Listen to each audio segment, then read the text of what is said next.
Good morning students, how are you? Yes बेटा, आज हम हिंदी लिटरेचर में चैप्टर 10 स्टार्ट करें। जैसे को तैसा, जो जैसा करता है उसे वैसा ही मिलता है। इस स्टोरी उसी को हम कहते हैं कि जैसे को तैसा। ठीक है, तो हम इसके बारे में पढ़ेंगे। कहीं एक गांव था। गांव के पास में एक नदी बहती थी। एक गांव था, गांव के पास एक नदी बहती थी। नदी के पास खेत और खुले मैदान थे। एक ऊंट रोज खुले मैदान में घास चरने जाया करता था। कौन जाता था घास चरने? ऊंट। वहाँ एक सियार उसे रोज मिलता था। दोनों आपस में खूब बातें करते थे। धीरे धीरे दोनों में गहरी मित्रता होगी। मित्रता मतलब दोस्ती होगी। किसमें? ऊंट और सियार में।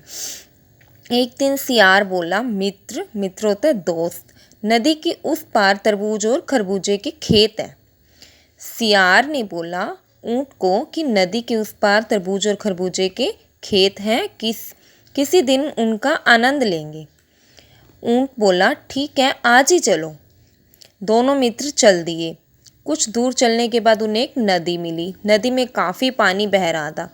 ये नदी है ना, आप इस पिक्चर में देख सकते हैं। इसमें कितना पानी है, बहुत ज़्यादा पानी है ना।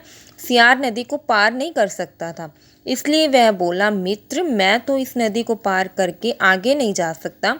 अब तुम अकेले ही नदी के पार चले जाओ और भरकर तरबूज खरबूजे खाओ। मैं तब तक यहीं बैठता हूँ। नेक्स्ट ऊंट बोला, ऊंट ने कहा, नहीं मित्र, ऐसा कैसे हो सकता है? मैं अकेला चला जाऊं? चलेंगे तो दोनों साथ चलेंगे। सियार ने कहा, लेकिन मैं इस नदी को पार कैसे करूँगा? ऊंट बोला, मेरे रहते हुए तुम्हें नदी पार करने की क्या चिंता है? आओ मेरी पीठ पर बैठ जाओ, मैं तुम्हें नदी के पार ले जाऊंगा। आप इस पिक्चर में देख सकते हैं। सियार छोटा था तो वो नदी पार नहीं कर सकता था। अगर वो नदी में जाता तो नदी में डूब जाता। और जो ऊंट था वो काफ़ी ऊंचा था, तो उसने क्या किया, ऊंट ने क्या किया, सियार को अपने पीठ पर बिठा लिया और नदी के पार ले गया। सियार ऊंट की पीठ पर बैठ गया। नदी में काफ़ी पानी था और ऊंट की टांगें बहुत लंबी होती हैं। नदी का पानी ऊंट की पीठ तक नहीं पहुंचा। दोनों आसानी से नदी पार कर गए। नदी पार करने के बाद उन्हें चारों ओर खेत ही खेत दिखाई दिए। नदी पार कर ली उन्होंने और नदी के उस पार क्या था? चारों ओर खेत ही खेत। खेतों में अनगिनत तरबूज खरबूजे लगे हुए थे। अनगिनत मतलब बहुत सारे। उनकी मीठी मीठी गंध चारों ओर फैली हुई थी। उनका मन मचल उठा। वे एक खेत में घुस गए और तरबूज खरबूजे खाने लगे। ये खेत में चले गए। खेत में तरबूज और खरबूजे बहुत सारे लगे हुए थे। उन्होंने वो खाने लगे। सियार छोटा था, थोड़ी देर में ही उसका पेट भर गया। ऊंट बड़ा जानवर था, उसका पेट नहीं भरा। सियार बोला, मित्र, जब मैं प्रसन्न होता हूँ तो मेरा मन गाने के लिए मचल उठता है। आज मैं बहुत प्रसन्न हूँ, मतलब मैं बहुत खुश हूँ, इसलिए मैं अब गाना गाऊंगा।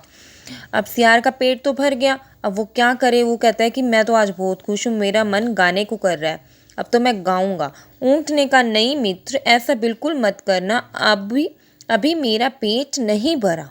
अगर तुम गाना गाओगे तो खेत के रखवाले आकर हमें मारेंगे, क्योंकि अब वो गाना गाएगा तो सबको पता चल जाएगा उसकी आवाज़ सुनकर, है ना? तो खेत के रखवाले भाग आएंगे। सियार बोला, मित्र, अब रुकना मेरे वश में नहीं है, मैं गाना जरूर गाऊंगा। और सियार ने ऊँट की बात नहीं मानी और वो गाने लगा।